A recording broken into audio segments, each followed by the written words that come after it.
Hello everyone, मेरा नाम है। अस्सलाम वालेकुम मिश्रा। आप सबका बहुत ज्यादा वेलकम है हमारे चैनल पर। एक बार फिर से आज की वीडियो लेकर आए जिसमें हम देखेंगे कि भाई पीएम मोदी जो है ना, उन्होंने ट्रंप को बहुत खासा जवाब दिया आज इस मौके पर। तो आपको वो जवाब सुन के बहुत ज्यादा मजा आने वाला है। प्लीज वीडियो का एंड तक देखे, चैनल को कर लेना सब्सक्राइब, लाइक, शेयर। देखते हैं आज की वीडियो। वो अपना सामर्थ्य देश के लिए बढ़ा रहा है। आज भारत दूध, दाल, जूट जैसे उत्पादन में नंबर 1 है दुनिया में। आज दुनिया का दूसरा सबसे बड़ा फिश प्रोड्यूसर। मेरे मछुआरा भाई बहनों की ताकत देखिए। फिश प्रोड्यूसर में दुनिया में हम दूसरे नंबर पर पहुंच चुके हैं। आज भारत चावल, गेहूं, फल और सब्जी के उत्पादन में भी दुनिया में दूसरे नंबर पर पहुंच चुका है। साथियों, आपको खुशी होगी, मेरे देश के किसान जो पैदावार देते हैं, आज वो उत्पादन दुनिया के बाजार में पहुंच रहा है। 4 लाख करोड़ रुपया एग्रो प्रोडक्ट का एक्सपोर्ट हुआ है। ये मेरे देश के किसानों ने हमें ताकत दिखाई है। हम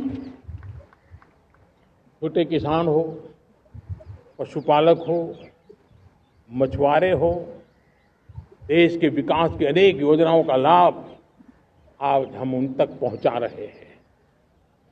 पीएम किसान सम्मान निधि हो, रेन वाटर हार्वेस्टिंग हो, सिंचाई की योजनाएं हो, क्वालिटी सीड्स हो, फर्टिलाइजर की आवश्यकता हो, हर क्षेत्र में आज और किसान को एक भरोसा हो गया है फसल बीमा का। वो साहसिक बना रहा है, उसका परिणाम भी देश को मिल रहा है। जो पहले कल्पना की बात थी आज हकीकत बन गई है। देशवासियों, हमारे देश के पशुधन को बचाने में हमें कोविड की वैक्सीन मुफ्त में मिली, वो तो याद है, लेकिन हम पशुधन के लिए भी अब तक 125 डोज मुफ्त में पशुओं को लगा चुके हैं। फूट एंड माउथ डिसीज से मुक्ति पाने के लिए, जो हमारा यहाँ उत्तर भारत में उसे खुरपका मुंहपका बीमारी कहते हैं, उसे बचाने के लिए 125 करोड़ डोज हम लगा चुके हैं और मुफ्त में लगा चुके हैं। हम खेती के मामले में देश के वो जिले जहां के किसान औरों से पीछे रह गए, किसी न किसी कारण से 100 जिले ऐसे हैं जहां अपेक्षाकृत कम खेती है, और इसलिए हमने 100 जिले आइडेंटिफाई किए हैं पूरे देश में से, और वहां के किसानों को एम्पावर करना, किसानों को शक्ति देना, किसानों को मदद करने का एक अभियान चलाया है। और इसके लिए पीएम धन धान्य कृषि योजना का आरंभ किया है। पीएम धन धान्य कृषि योजना वो देश के 100 जिले जहां थोड़ी सी भी मदद कर देंगे तो वहां का किसान भी भारत के अन्य किसानों की बराबरी कर देगा।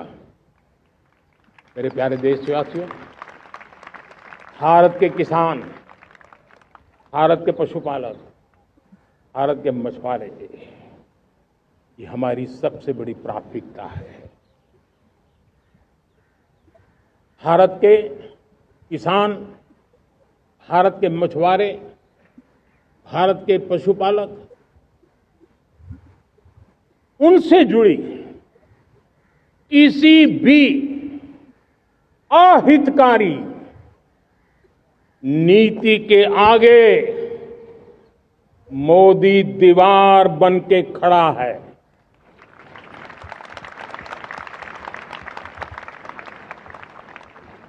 भारत अपने किसानों, अपने पशुपालकों, अपने मछुआरों के संबंध में कभी भी कोई समझौता नहीं स्वीकार करेगा।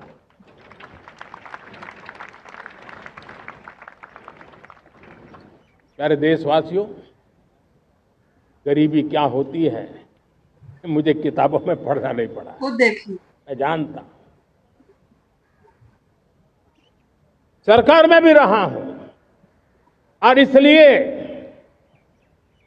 मेरी कोशिश रही है कि सरकार फाइलों में नहीं होनी चाहिए। सरकार देश के नागरिकों की लाइफ में होनी चाहिए। दलित हो, पीड़ित हो, शोषित हो, वंचित हो, उनके लिए सकारात्मक रूप से सरकारें प्रोएक्टिव हो, सरकारें प्रो पीपल हो,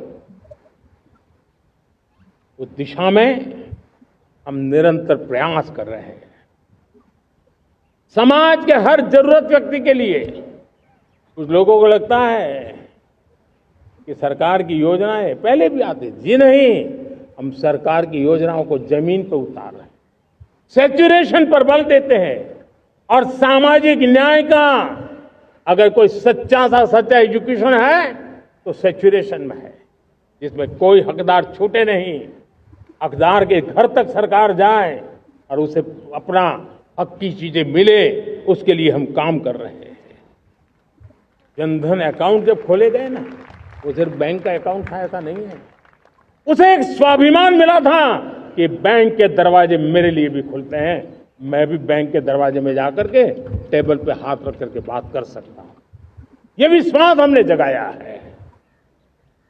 आयुष्मान भारत ने बीमारी को सहने की आदत से मुक्ति दिलाने का और उनको अच्छे स्वास्थ्य के लिए मदद करने का काम, और जब हम वरिष्ठ नागरिकों को 5 लाख रुपए से ज्यादा मदद कर करके उनके आरोग्य की चिंता करते हैं, आज पीएम आवास 4 करोड़ गरीबों को घर मिलना मतलब जिंदगी के नए सपने वहां लोगों को घर दिया। वो सिर्फ 4 दीवारें नहीं है। रेहड़ी पटरी वालों के लिए पीएम स्वनिधि योजना, जो कभी ब्याज के चक्कर में फंसा रहता था, आज पीएम स्वनिधि से रेहड़ी पटरी वाला भी, और आपने देखा वो यूपीआई से पैसे लेता है, यूपीआई से पैसे देता है। ये बदलाव आखिरी व्यक्ति तक चिंता, लोगों की लाइफ में सरकार होनी चाहिए। उसी के कारण ये जमीन से जुड़ी योजनाएं बनती हैं और जमीन से जुड़ी योजनाएं जमीन पर उतरती हैं और जमीन से उतरी हुई योजनाएं जीवन में बदलाव लाने का एक सशक्त माध्यम बन जाती हैं। एक समय था, गरीब हो, पीड़ित हो, आदिवासी, वंचित हो, दिव्यांग हो, हमारी विधवा माताएं बहनें हो, अपने हक के लिए दर दर भटकते रहते थे। सरकारी दफ्तरों में चक्कर लगाते लगाते जिंदगी पूरी हो जाती। आज सरकार आपके दरवाजे पर आती है, सैचुरेशन के अप्रोच को लेकर के आती है, करोड़ों लाभार्थियों को सरकारी योजनाओं का लाभ मिल रहा है। डायरेक्ट बेनिफिट ट्रांसफर एक बहुत बड़ा क्रांतिकारी काम हुआ है। साथियों, गरीबी हटाओ के नारे देश ने बहुत सुने हैं, लाल किले से भी सुने, और देश सुन सुन करके थक गया था और देश ने मान लिया था कि गरीबी हट नहीं सकती है। लेकिन जब हम योजनाओं को गरीब के घर तक ले जाते हैं, विश्वास को गरीब के मन में हम पैदा करते हैं, तब मेरे देश के 25 करोड़ गरीब गरीबी को परास्त कर करके, गरीबी से बाहर निकल करके एक नया इतिहास बनाते हैं। आज 10 करोड़ गरीब और 10 वर्ष में 25 करोड़ से ज्यादा गरीब गरीबी को परास्त कर करके गरीबी से बाहर निकले हैं और एक नियो मिडिल क्लास तैयार हुआ है। मेरे साथियों, ये नियो मिडिल क्लास और मिडिल क्लास एक ऐसी जुगलबंदी है जिसमें एस्पिरेशन भी है, एफर्ट भी है। वो देश को आगे बढ़ाने के लिए बहुत बड़ा सामर्थ्य बनने वाली है। मेरे प्यारे देशवासियों, बहुत ही निकट भविष्य में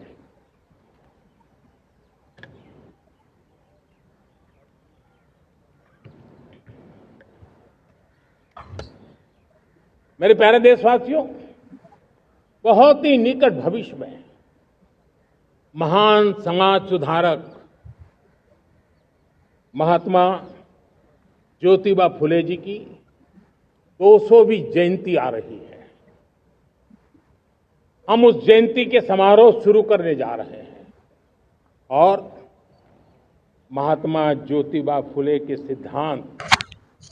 ये थी आज की वीडियो। तो आप सबने देखा इसमें वीडियो में जो इंडिया के मतलब किसान है उनकी बात की गई है। इंडिया ने जिस जिस चीज में कामयाबी हासिल की है उनको बड़े डिटेल के साथ उन्होंने खास तौर पे किसानों का जिक्र किया है कि किसान हमारे जो सब्जियां उगाते हैं उसमें हम दूसरे नंबर पर आ चुके हैं, कि दुनिया में सबसे ज्यादा सब्जी उगाने वाला जो देश है ना वो इंडिया दूसरे नंबर पर आ चुका है। और आप सबको पता है कि इंडिया में ये जो चीजें है ना कुदरती ये बहुत ज्यादा हद में पाई जाती हैं, ठीक है, जिसकी वजह से इंडिया पे अमेरिका ने 50% टैरिफ लगा दिया ताकि इंडिया जो है ना वो अपनी चीजों को दूसरे कंट्रीज में पहुंचा ही ना पाए। अगर इतनी महंगी होंगी तो दूसरे देश क्यों लेना चाहेंगे इंडिया से, इस वजह से अमेरिका ने, लेकिन उन्होंने साफ साफ इस वीडियो में कहा है कि जो बैरूनी ताकतें हैं ना, मतलब उन्होंने साफ तो नहीं कहा लेकिन उन्होंने इनडायरेक्टली उन्हीं को टारगेट करते हुए कहा है कि ये हमारा कुछ भी नहीं बिगाड़ सकते हम, क्योंकि अम्मी मतलब अमेरिका कौन है? क्या अमेरिका इंडिया को पैसे दे रहा है जो, या अमेरिका किसी को किसी है वो करता इनपे? हाँ वही ना, ये कौन होते हैं इनपे लगाने वाले, इसलिए वो इनपे पाबंदी नहीं लगा सकते कि भाई वो पाबंदी लगा के तो ये कर रहे हैं। इंडिया की मर्जी है कि वो इस चीज, जब इन्होंने रशिया पे बैन लगाया था तब इंडिया ने उनसे ऑयल खरीदा, फिर यूरोप के देश इंडिया से खरीदते थे क्योंकि रशिया पे सैंक्शन लगाई हुई थी। इतने चालाक है यूरोप के देश। और अब इंडिया पे ही लगा दिया बैन अमेरिका ने ताकि जो है दूसरे कंट्रीज इनसे खरीद ना सके। बैन तो नहीं खैर लगाया, टैक्स इतना लगा दिया कि वो कुछ दे ही ना पाए, क्योंकि अमेरिका अपने से आगे बढ़ता किसी भी कंट्री को नहीं देख सकता। जो कंट्री आगे बढ़ने की कोशिश करेगा अमेरिका उसको दबा के नीचे करने की कोशिश करेगा। लेकिन मोदी जी ने साफ कहा है कि हम अपने किसानों की मेहनत को जाया नहीं जाने देंगे, हम उनको जो मेहनत है ना उसको उनका डबल फल देने की कोशिश करेंगे। तो यही थी आज वीडियो। अब आपको कैसी लगी बताना जरूर है। फिर मिलते हैं एक और दिन। Thank you.